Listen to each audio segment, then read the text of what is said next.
urabona ko iyo ibihe bihindutse n'inzoka zo mu nda zirabimenya, kuko iyo umuntu yarenzwe n'inzoka zo mu nda zirarengwa. iyo umuntu ari umukire n'inzoka afite zo mu nda ziba ari inkire. Ibi by'isoni, isoni ziza mu bihe byiza.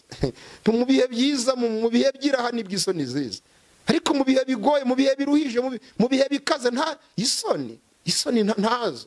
Ariko nshuti yanjye, igihe kijya kiraza umundi ijoro, umunsi wemerere umwuka wera akujugunye mu kidege, akujugunye mu kidege. Nganga ko rero nyine twongeye kubasuhuza no kwifuriza ibihe byiza ndetse no kugubwa neza aho muri hose hirya no hino mu isi, by'umwihariko mu gihugu cyacu cy'u Rwanda. Nawe ngende Gadi Official muri tegereza imbere yacu umutumirwa umeze neza cyane gatandatu, kandi nakubwira ngo dukurikiranye nyine ujye ukomeza uduhange amaso kandi unakande subscribe kugira ngo byibuze ibyo dukora birushaho kwaguka no kugera hirya no hino, turushaho kugira abanyamuryango beza kandi bagari. Mugubwe neza kandi mukomere cyane. Uraho neza? Ndashima Imana. Urashima Imana? Imana irandinze. Njyewe ndi Gadi Official. Uri ndi tuvugana muri kano kanya? Nitwa Evangeliste Misago Alfred. Evangeliste Misago Alfred. Tuguhaye ikaze. Murakoze cyane. Urakaze neza kuri M14 cyangwa se Mama Afrotine. Nika mbivuge gutyo uko wabivuga kose. Yego. Ndishimye cyane kuba kuri uyu muyoboro mugari w'ubutumwa bwiza. Yego. Kwa Mama Afrotine. Yego. Ndanezerewe cyane kwikaze muduhaye. Yego, natwe turanezerewe.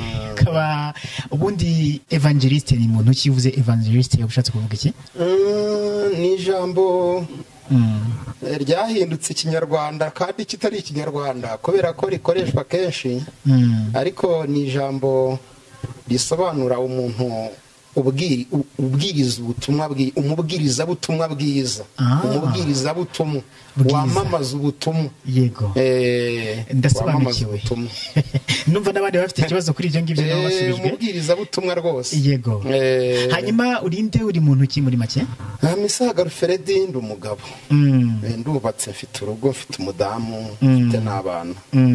Nkaba ndi umwigisha w'ubutumwa bwiza mu nyigisho zitandukanye, ariko cyane abantu banzi cyane ku nyigisho zo kugaruka kwa Yesu. Yego. Nizo nyigisha abantu banziho, nizo nanditseho ibitabo, nizo banziho cyane, nubwo n'izindi nziba muri ko abazi Misago Alfred bamuzi cyane mu nyigisho zo kugaruka kwa Yesu. Basa kubatiza Yesaya rero.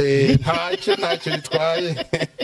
Reka tuguhe ikaze, utangire utubwire ku ijambo ry'Imana, natwe tubonera kugutega amatwi kandi urakoze cyane. Bakunzi rero ba Mama Afrotine, Yesu nabaho umugisha. Reka ntangire senga Imana, twiragize Uhoraho. Nitumara kwiragiza Uhoraho turaganira ijambo ry'Imana, mbaho ubutumwa Imana impaye kubazanira, kandi nzi ko hari aho buri bubakure, hari n'ahandi buri bubageze. Nimunyemerere dusenga Imana, twinjire mu ijambo ry'Imana. Imana, ndagushimiye kandi ndaguhimbaje, ngushimiye imbabazi zawe nyinshi zitarondoreka, gushimira urukundo udukunda rutagira akagero.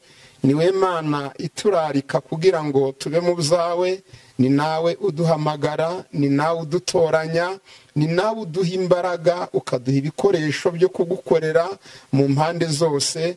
Ndagushimiye ko wemeye ko ngaragara kuri uyu muyoboro mugari kwa Mama Afrotine, kugira ngo umpane umugisha n'abadukurikiye. Reka rero uyu mwanya ubane nanjye, unyambike imbaraga nk'umugaragu ugiye kuvuga, ariko kandi abakunzi bacu, inshuti zacu zigiye kumva ubutumwa bwiza, nabo babwumve bugira aho bubakura, bugire n'ahandi bubageza, byose bibuko ushaka ntibuko dushaka, mu izina rya Kristo Yesu, amen. Munyemerere dusome ijambo ry'Imana, hanyuma tuganire, mbagezeho ubutumwa Imana impaye kubagezaho. Turasoma igitabo cy'Itangiriro igice cyaho c'18, dusome duhereye ku murongo wa 13. Hari ijambo ry'Imana rigira riti: Uwiteka abaza Aburahamu ati, ni iki gisesheje Sara? Akibaza ati, ni ukuri koko nzabyara nkecuye? Hari ikinanira Uwiteka se? Mu gihe cyashyizweho, iki gihe cy'umwaka nikigaruka, nzakugarukaho Sara abyare umuhungu. Muranyemerera twongereho n'ikindi cyanditswe kiri hano mu butumwa bwiza bwanditswe na Luka. Ubutumwa bwiza bwa Yesu Kristo bwanditswe na Luka mu gice cyaho cya mbere, dusome umurongo w'19 ndetse n'uwa 20. Luka igice cya mbere 19, marayika aramusubiza ati, ndi Gaburiyeli uhagarara imbere y'Imana, kandi natumwe kuvugana nawe ngo nkubwire ubwo butumwa bwiza. Nuko dore uragobwa ururimi, kandi ntuzabasha kuvuga kugeza umunsi ibyo bizakuberaho, kuko utemeye ko amagambo yanjye asohora mu gihe cyayo. Aka kantu mukumve neza. Ni iki gitumye uyu mugabo agobwa ururimi? Ibyo bizakuberaho kuko impamvu, marayika ari kumusobanurira impamvu. Dore impamvu ugobwa ururimi. Ntuzabasha kuvuga kugeza umunsi ibyo bizakuberaho, kuko utemeye ko amagambo yanjye asohora mu gihe cyayo. Mwakire neza ijambo ry'Imana inshuti zacu. Ngibi byanditswe tugiye kwifashisha tuganira ijambo ry'Imana, kandi ndifuza ko umwami Imana yakubaka, ndifuza ko umwami Imana yakuvugurura, ndifuza ko umwami Imana yahindura byinshi mu bugingo bwawe. Dusomye ijambo ry'Imana mu gitabo cy'Itangiriro mu gice cyaho c'18 murongo 13 na 14. Ni ikiganiro Aburahamu yagiranye n'abamarayika. N'abamarayika bari bamusuye, banyuriwe, arabakira, baraganira, ariko basanga afite ikibazo cyangwa se ikigeragezo cyo kutabyara. Nkuko nawe uyu munsi hari ikigeragezo ufite, ushobora kuba atari cyo kutabyara, ufite ikindi kigeragezo cy'ubundi bwoko, kuko buri muntu wese agira ubwoko bwe bw'ikigeragezo cye. Uko wageragejwe siko nzageragezwa. Ijambo ry'Imana rivuga ngo nta kigeragezo kitari rusange mu bana b'Imana, biba bisobanuye ko nta mwana w'Imana utageragezwa, ariko ibigeragezo byo bishobora gutandukanya amoko. Aburahamu yari afite ikigeragezo cyo kutabyara, asurwa n'abamarayika, baraganira. Mu kuganira benda kumusezeraho, bamuha ijambo ry'ubuhanuzi, baramubwira bati, umwaka utaha nk'iki gihe tuzakugarukaho, Sara azasama inda, azabyara.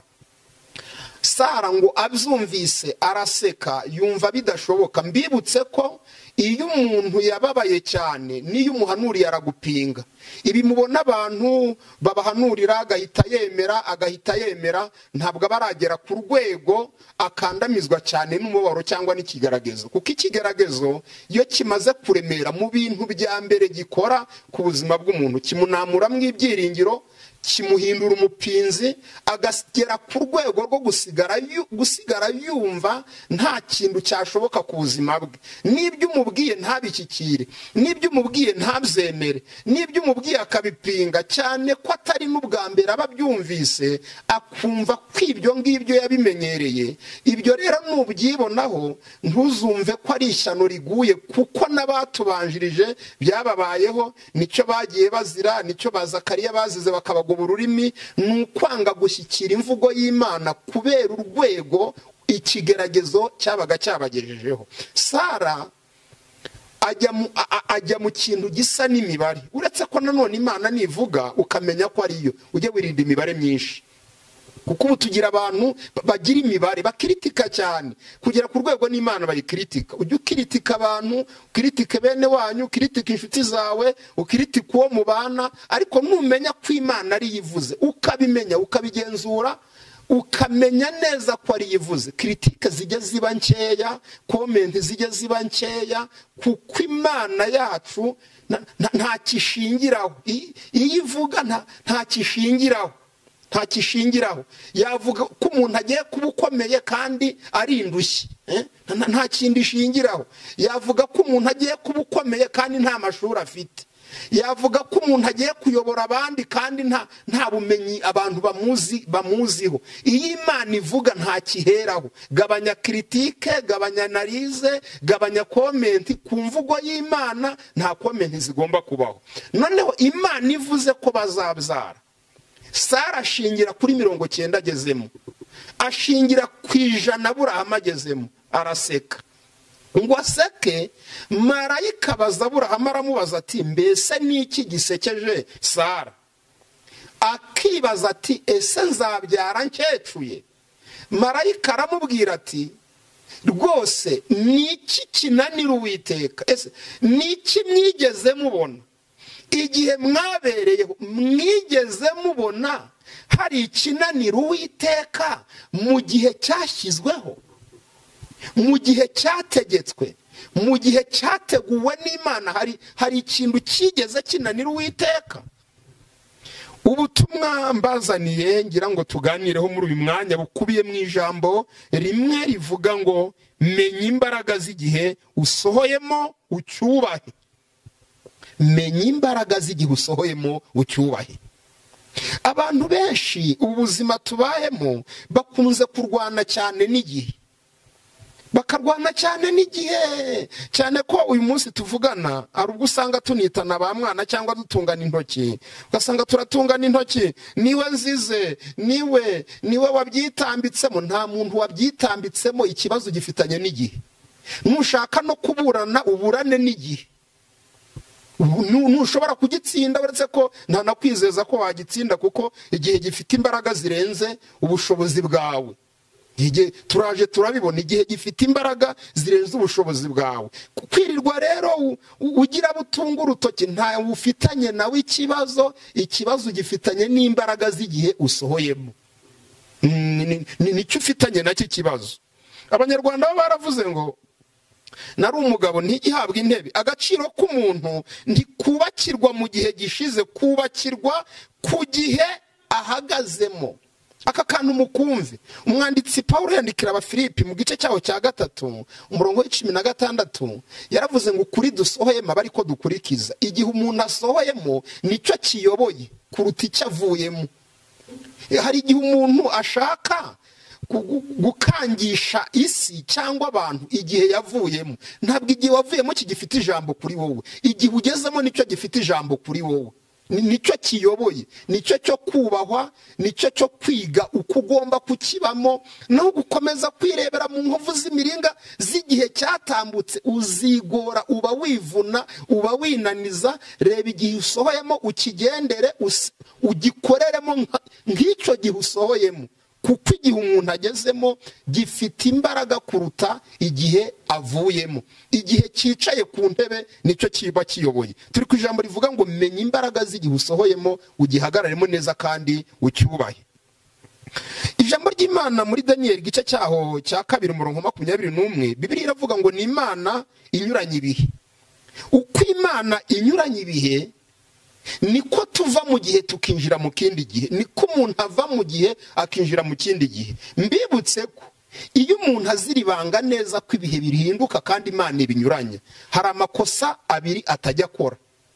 Ntajya akora ikosa ryo kurengwa mu gihe ari mu gihe cyiza, kuko abatekereza ko icyo gihe cyahinduka hakaza igihe kibi, abo yarenzweho bakamubwira nabi. Ibi nagiye mbibona. Nagiye mbonaho umuntu yizamura akishyira hejuru ku bantu kubera igihe arimo cyamushutse, ariko igihe cyahinduka bagahindukira nabo bakamwishima hejuru. Umunyabwenge amenya ko igihe kizahinduka, yaba ari mu gihe cyiza akaguriza abari mu gihe kibi, bakazamurwanaho ibihe bihindutse. Icya kabiri, umuntu uzi kugenzura iby'ibihe yitwararika irindi kosa rya kabiri atagwamo.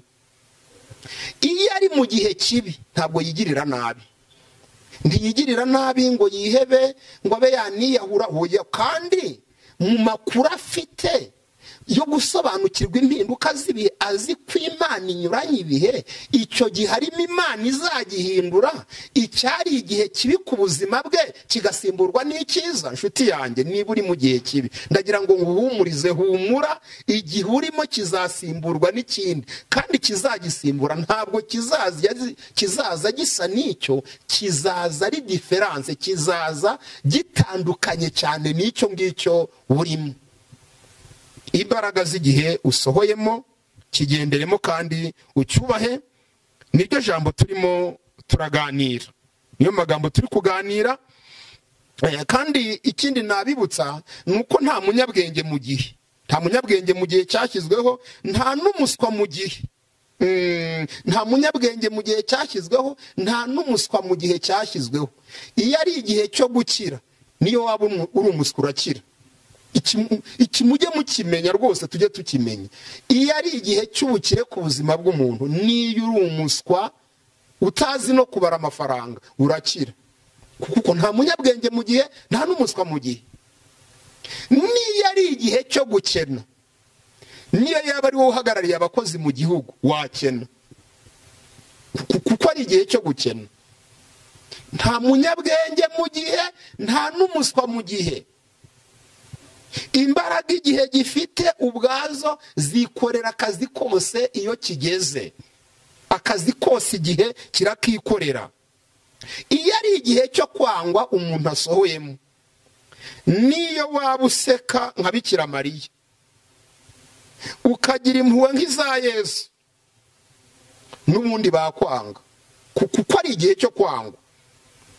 Kuko ari igihe usanga abantu barenganya abandi ngo nyine ngo nawe ngo hari icyo batakoze ngo nawe nuko ari indangare. Ugasanga umuntu baramurenganyiriza ubusa kandi ugasanga ntacyo atakoze, ahubwo nuko ari impamvu z'igihe. Ni impamvu z'igihe, ntako atagize. Iyo umuntu igihe yagisohoyemo akagisohoramo aseka abandi akagira ngo ni abaswa bo. Ntabwo ari abaswa, ni impamvu z'uko usohoye mu gihe cyawe, bo batarasohora mu gihe cyabo. Nabo nibasohora mu gihe cyabo bazagaragara nk'abanyabwenge, bazitwa abanyabwenge kandi babitaga abaswa kuko basohoye mu gihe cyabo. Nta munyabwenge rero mu gihe, nta n'umuswa mu gihe. Imbaraga igihe kizanye nizo zifata umuntu zikamusobanura, nta n'igihe aba gifite cyo kwisobanura. Iyo igihe gisohoye kiba gifite imbaraga zacyo. Iyo ari igihe cyo gukundwa urakundwa, niyo waba ureba imirari urakundwa.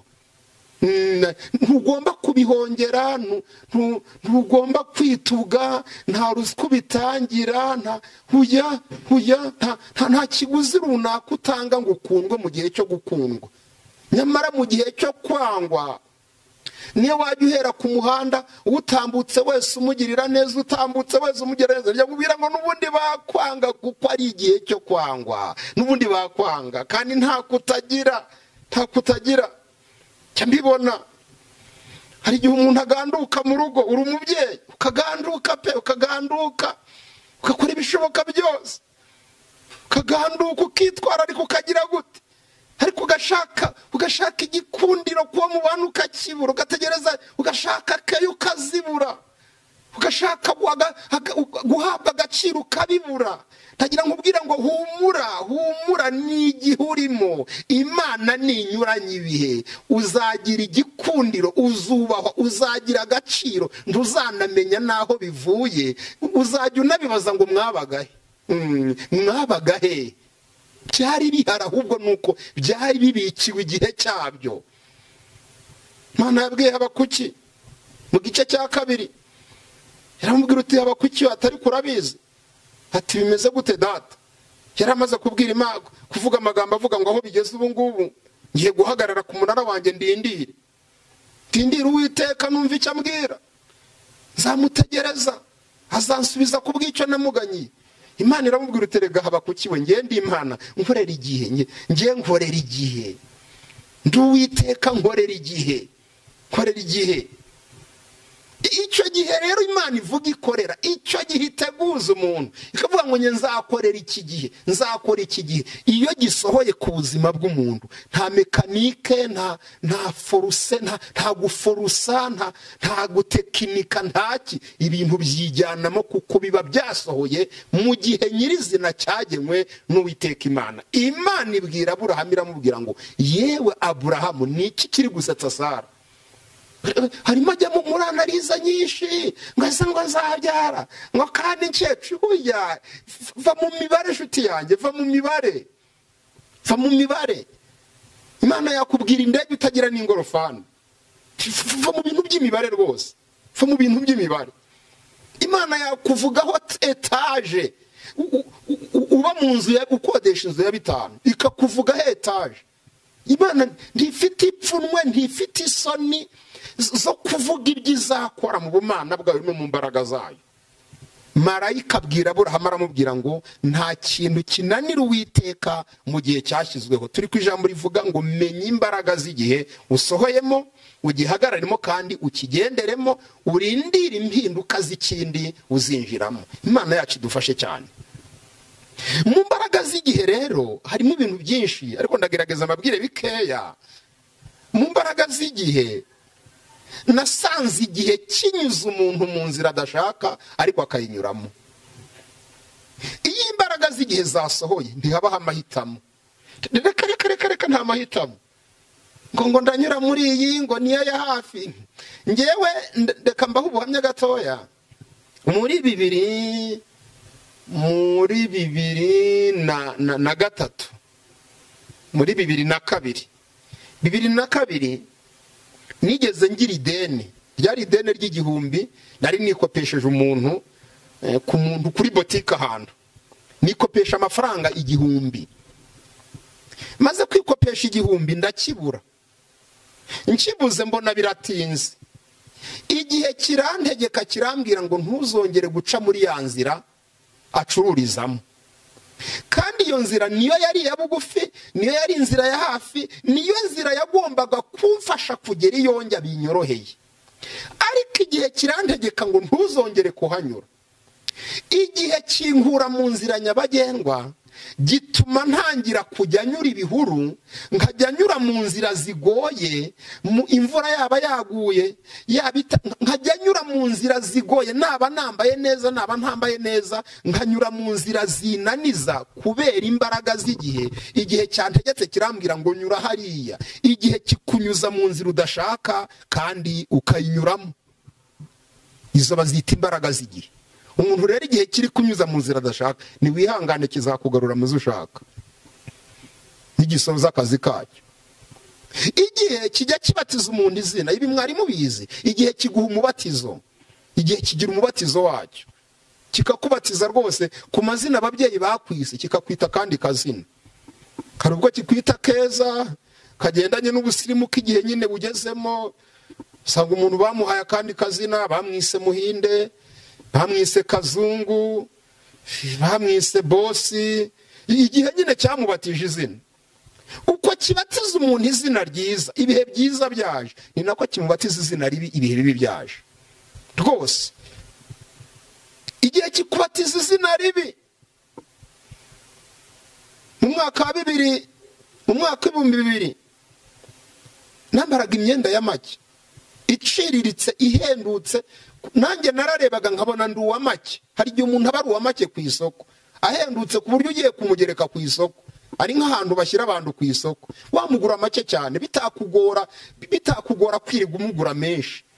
Ahendutse rwose, ahendutse, yaba umwenda yambaye w'imbere uhendutse, uw'inyuma uhendutse, ibyarya bihendutse, haryamye hahendutse, ari mu buzima aciriritse ku isoko, wamugereka ukamugura make cyane. Nari impendutse ku isoko, nari nciriritse cyane.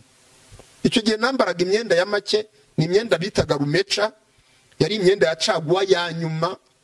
Iyo myenda iyo bayirangura bakoresha ijambo ryitwa kujyumura. Kujyumura ntabwo barisha, urareba ikirundo aho kirunze mu kumvikana, urampa ngahe, tindaguha 5, timbi 10, ukamuha 10 ugaterura ukijyanira. Ibyo babyita kujyumura. Iyo myenda rero yari ya make, yari iciriritse ku rwego rwo hasi cyane. Kubera kwambara imyenda yitwa rumeca, bambatiza izina ryitwa rumeca. Najya ntambuka bati rumeca aratambutse, najya ntambuka bati rumeca aratambutse. Igihe cyari cyarambatije izina. Izo rero bazita imbaraga z'igihe umuntu asohoyemo kugera ku rwego igihe kibatiza umuntu izina. Nshuti yanjye, igihe cyakwita umurozi kandi utaroga, muzasome mu gitabo cy'ibyakozwe n'intumwa mu gice cyaho cya 28, uhereye ku murongo wa mbere kugera kuri 6, ngo basohoye ku kirwa cyitwa Merita, Pawulo nabo bari kumwe nabo. Ngo bene gihugu babacanira umuriro kuko hari imbeho nyinshi n'ubukonje, ngo bote. Pawulo ngo akusanya umuganda w'ingwi, ngo aratashya, ngo ashira inkwi mu muriro, ngo igikururuka kimufata ku gikonjo. Asohoye mu gihe cyo kuvugwa. Bene gihugu ngo bamubone batayi wewe, ati wa muntu burya nubwo bimeze bityo twabimenye. Idacurwa kibera ntimukundira kubaho, iramukindura arapfa kindutse. Numwicanyi n'umugome yo katsindwa. Igihe kijya kibatiza umuntu izina kugera ku rwego igihe gifata umuntu kikamwita umurozi atazi kuroga, igihe kikita umuntu indaya atari indaya, igihe cyakwita umusambanyi udasambana, igihe cyakwita umujura utari umujura, kandi iryo zina ukarigenderaho iminsi ukarindira ko Imana izanyuranye ibihe ugahabwa irindi zina. Izina igihe ubwacyo kigira umubatizo wacyo kijya kibatiza abantu. Izo bazita imbaraga z'igihe. Menya imbaraga z'igihe usohoyemo kandi ukigenderemo. Niryo jambo turimo turaganira. Igihe kikurisha ibyo kurya udashaka, udakunda kandi utanashaka, kandi ukabirya ukanywa n'amazi udashaka. Hari igihe umuntu ajya abaho, sinanywa amazi adatetse, ntabwo nanywa amazi adatetse, yanyitera inzoka, yantera ibicurane. Ibi byose ni ubutesi bubaho mu mpinduka mu gihe. Ariko igihe kigiye gihinduka, nayo witwa atetse ugashaka n'adatetse, byibuza agaragara neza nayo ntuyabone, ukanywa adatetse ahubwo afite n'isura mbi. Igihe kinywesha abantu amazi y'ibiziba. Igihe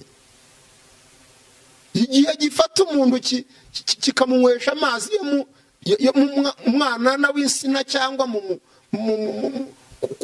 ku gitika ku rukoma rw'iteke. Igihe kikurisha ibyo udashaka ukabirya, ibyo udakunda. Kuva mu mwaka 2005 ntabwo naryaga ibijumba n'ubugari, igifu cyaje cyarabinkuyeho. Ariko ngeze 2012 ibihe birahinduka, bihindutse ndabirya. Kandi urebe mbiriye se mugira ngo aricyo byantwaye. Imbaraga nta kintu byigeze bintwara. Igihe kigeza mu nzumbi. Nahise mbona ko iyo ibihe bihindutse n'inzoka zo mu nda zirabimenya, kuko iyo umuntu yarenzwe n'inzoka zo mu nda zirarengwa. Iyo umuntu ari umukire n'inzoka afite zo mu nda ziba ari inkire. Iyo umuntu arenzwe n'inzoka zibanza mu bihe by'umuremwe, umuhanzi uzasanga akushatse ariko mu bihe biruhije, akushatse kuzihe ugashaka ibintu nuko zizi ibyo ziri kugusaba uri bubibone. Zirabizi.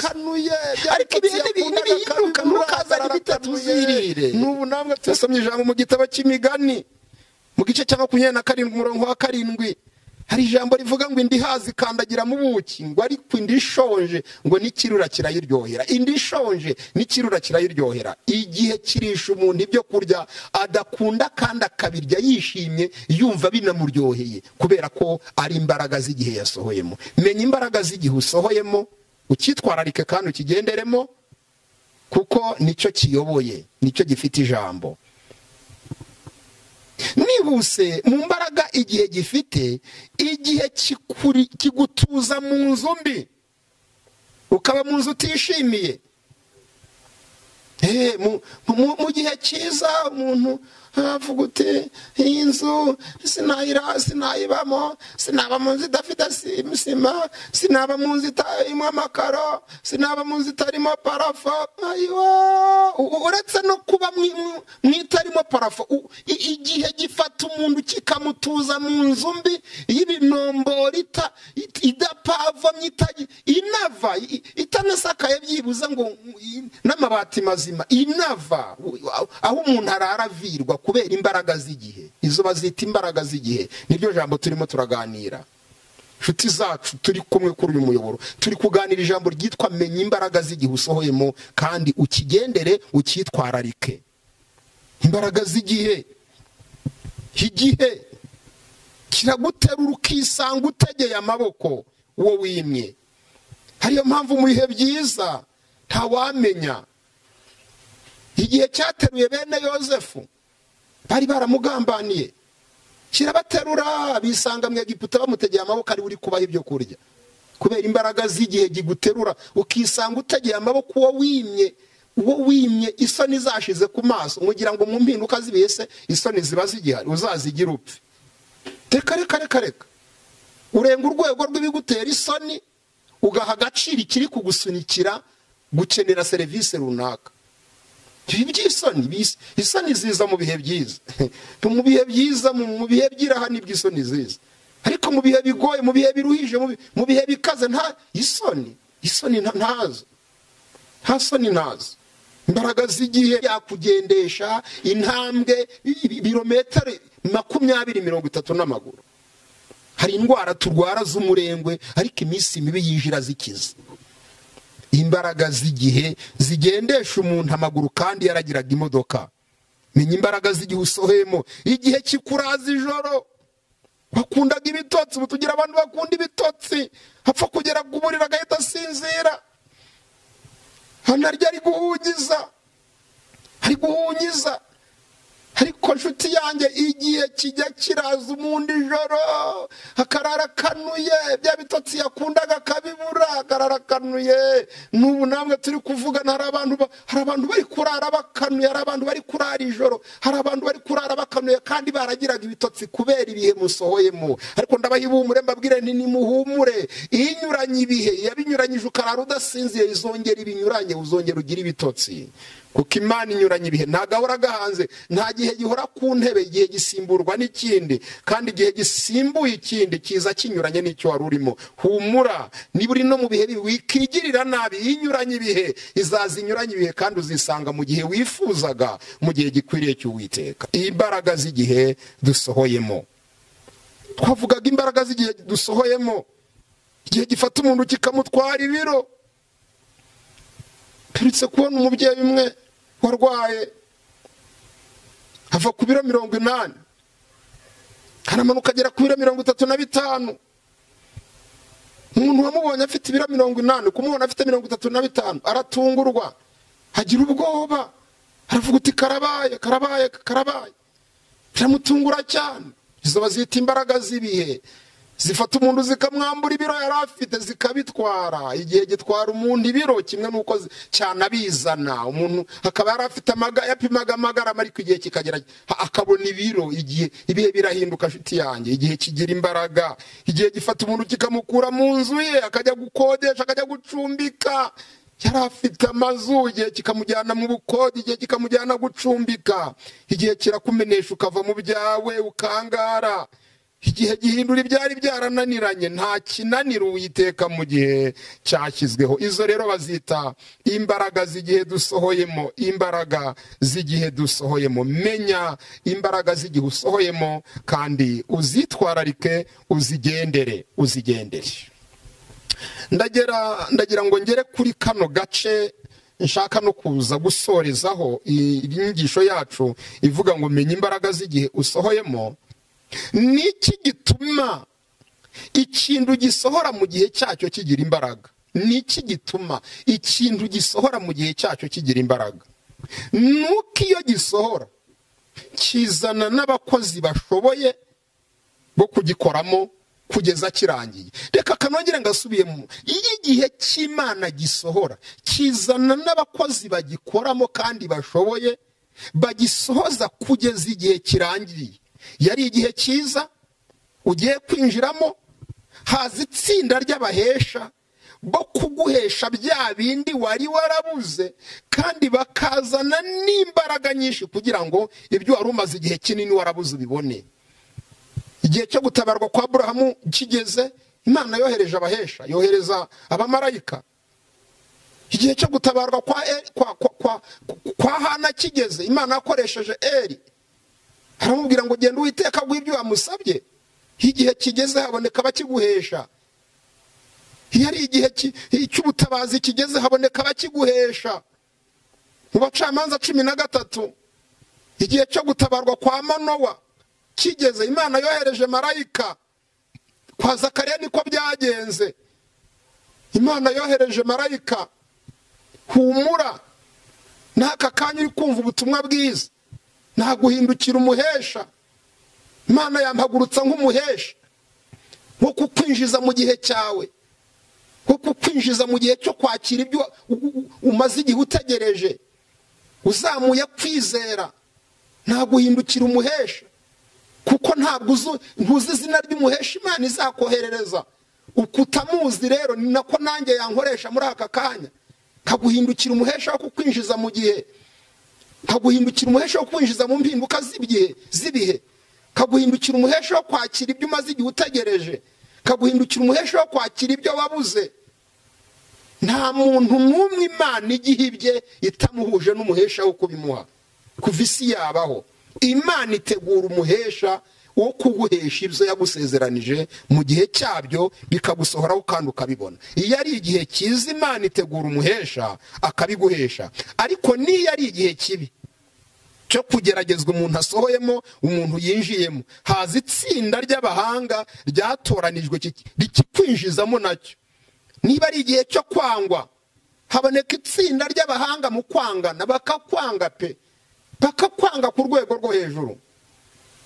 Niyo ari igihe cyo kuvugwa, hatoranywa abantu bafite akanwa bazi kuvuga, bakakuvuga ku rwego banagutaransifera, bakagutaransifera, bakagukura muri uyu mudugudu bakagutaransifera mu wundi nawe ukakuvuga. Kuko nyine ni igihe cyo kuvugwa, hagomba kuboneka abanyembaraga bazi kuvuga. Ntabwo ugomba kuvuga n'abaswa, kuvugwa n'abaswa, ugomba kuvugwa n'ababitorewe kandi bafite ubushobozi bwo kuzuza icyo gikombe cyo kuvugwa kugeza cyuzuye. Iyo ari igihe cyo gusuzugurwa, urasuzugurwa, haboneka abahanga mu gusuzugura, bakagusuzugura. Cyaba ari igihe cy'intambara, hagatoranywa bo kuyirwana.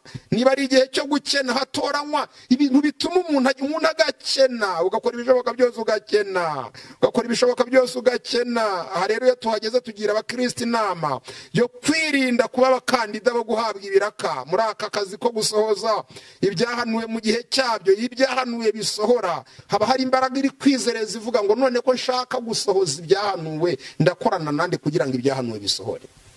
Iyo mbaraga ibiri kuzerera, ibiri kuzerera. Iyo ari igihe kibi bizerera ati ngorane nande dusohoze iki gihe kibi. Niyo ari igihe cyiza, haba hari imbaraga iri kuzerera ivuga ngo ngorane nande dusohoze ibyiza ku buzima bw'umuntu. Niko ijambo ry'Imana rivuga mu rwandiko rwa Timoteyo rwa 2 mu gice cya 2:20, aravuga ngo mu nzu y'inyumba ntihari ibikoresho by'icyoro gusa, ahubwo hari n'ibikoresho bikoreshwa ibiteye isoni, by'isoni nke n'iby'isoni nke. Ubwo rero buri muntu wese ahabwa ikiraka bigendanye n'uko ahagaze muri icyo gihe. Ndabasaba ngo mwitwararike, mwirinde. Imana ibahindura abahesha byiza, bo guhesha abandi umugisha, bo guhesha abandi umunezero, bo guhesha abandi ibyishimo. Nimukaba abahesha bo guhesha abandi imibabaro, ahubwo nimuhinduka abahesha beza bo guhesha abandi byiza. Kandi namwe mwari mutegereje Imana, umwami Imana bahuze n'abahesha bo kubahesha ibyanyu. Imbaraga z'igihe dusohoyemo niryo jambo twarimo tuganira. Munyemerere tugere ku musozo, ariko mbwira ku musozo ntabwo nabura kubabwira ikosa rimwe rikomeye cyane tujya dukora mu mpinduka z'ibihe, ikosa ryitwa kutakira impinduka z'igihe. Kutakira impinduka z'igihe. Marayika abwira Zakariya, aramubwira ngo urabizi mugiye kubyara, ariko kubera ko atakiriye impinduka z'ibihe, Marayika aramubwira turabizi ku mpamvu z'uko utemeye kwakira impinduka zibi, uragobwa ururimi kugeza igihe umwana azavukira. Izo bazita ingaruka zo kutakira impinduka zibi. Ibihe nibihinduka ujye byakira, ubihagararemo, usaba Imana. Niba ari ibihe bigoye, saba Imana imbaraga zo kubihagararamo. Niba ari ibihe byiza, saba Imana ubwenge bwo kubibamo, kuko nta gihe na kimwe kitaba uburozi ku muntu. Igihe cyaza ari cyiza kigaguhindukira uburozi, kikaba side kuri wowe, kikakwangiza ku rwego rukomeye kuko wananiye kukitwara.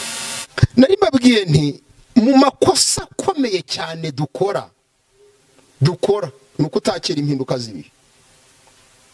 Ukwiye kwakira impinduka z'ibihe bije.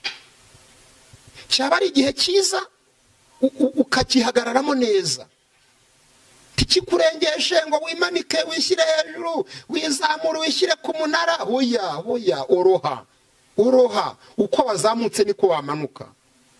Niba ari igihe kibi, ikarume usaba Imana imbaraga ukomere. Uko igihe kibi cyaje niko n'ikiza kizaza. Akira impinduka z'ibihe, ni wirinde ikosa rikomeye rikorwa n'abantu ryo kutakira impinduka z'ibihe, ari ryo kosa ribakururira ingaruka. Marayika aramubwira ngo kuko utemeye ko ijambo ryanjye risohora mu gihe cyaryo, uzagobwa ururimi. Umuhanuzi yarahanuye ku irembo ry'i Samariya, aravuga ngo ejo nk'iki gihe ibyo kurya bizaboneka kandi bigure makeya. Umugabo umwami yegamira agati hoya, nubwo amadirishya y'ijuru yakinguka ntibizaba. Elisa aramubwira ngo uzabirebesha amaso, ntabwo uzabirya. Byarabonetse bisohoye, yishwe nuko atigeze abyemera. Yishwe n'icyo bita imbaraga z'igihe cy'ubutabazi bw'Imana. Iyo ubutabazi bw'Imana buje, umuntu wese utemeye impinduka zabwo, utabwemeye, utazemeye, abugwamo. abigenderamo. Murasabwa rero kwakira impinduka z'igihe musohoyemo, cyaba ari igihe cyiza mukitwararika, cyaba ari n'igihe kibi mukihangana mu gusaba Imana imbaraga, mukarindira igihe cyo gukora ku Uwiteka. Nimunyemerere inyigisho yacu tuyisoreze hano, tubasengera Imana kugira ngo wowe uri mu mpinduka z'ibihe, birashoboka kuri mu gihe kibi tugusabira imbaraga zo gukomera mu gihe urimo, birashoboka kuri mu gihe cyiza tugusabire ubwenge bwo kugihagararamo, kuko nababwiye ngo nta gihe kitangiza. Igihe cyiza iyo utabaye maso kirakwangiza, n'igihe kibi nacyo kirangiza. Nta gihe rero na kimwe kitakangiza umuntu yatatse Imana imbaraga zo kugihagararamo. Menya impinduka z'ibihe ugezemo, menya imbaraga z'igihe ugezemo, umenye ngo igihe ugisohoyemo nicyo cyicaye ku ntebe. Reka gukomeza ushaka kurisha igitambutse, kuko igitambutse kiragiye, ikiri ku ntebe uyu munsi nicyo gifite ijambo, ni nacyo cyo kugufasha. Ndagira ngo mbasengere Imana ibafashe, ibambike imbaraga, ibashyigikire, mukomerere mu mwami no kwakira impinduka z'ibihe. Ndagushimiye mwami wanjye, ndaguhimbaje. Uri umunyembaraga, ufite ububasha ndetse n'ubushobozi, ntabwo uhinduka, uko wari ejo n'uyu munsi ni kuri. Twize ijambo rivuga ngo kumenya imbaraga z'igihe dusohoyemo. Tubonye ko igihe kigira imbaraga, kandi igihe umuntu asohoyemo gifite imbaraga kuruta icyo avuyemo. Igihe umuntu asohoyemo nicyo kiyoboye kuruta icyo umuntu yari arimo. Nsabiye abana bawe bafashe uyu mwanya wo kumva ijambo ryawe, bambika imbaraga, mubashoboze, bahe kuba maso, bahe guhagarara kigabo. Uri mu gihe cyiza ye kurengwa no gusuzugura abandi, n'uri mu gihe kibi ye kwiheba ngo yigirire nabi, ahubwo buri muntu wese ahagarare neza mu gihe arimo, ahirindira impinduka zigiye kuza, kuko uri Imana inyuranye ibihe, nta gahora gahanze, nta n'igihe gihora cyicaye ku ntebe, igihe gisimburwa n'ikindi. Ha buri muntu wese kwihangana no gutegereza impinduka z'igihe ku buzima bwe, mu izina rya Kristo Yesu, amen. Ndabashimiye, amahoro y'Imana abane namwe. Ukeneye kutuvugisha, hari ibyo ushaka kudusobanuza by'umwihariko, ni 0784524247. Tugira na channel yitwa Abimukira TV, nayo mujye muyisura, tuyinyuzaho ubutumwa bwiza. Amahoro y'Imana nabane namwe, turabakunda cyane. Gango ko rero avuga ati igihe abari igihe, kandi ni byiza no kugendana n'igihe ndetse no kumva ubutumwa bwiza nk'ubwo. Reka tubashimire mwebwe mwari muduhanze amaso, mukomeze nyine mugubwe neza, munakandi subscribe kuri M14. Bye bye, nawe ngenda ni Gadi Official.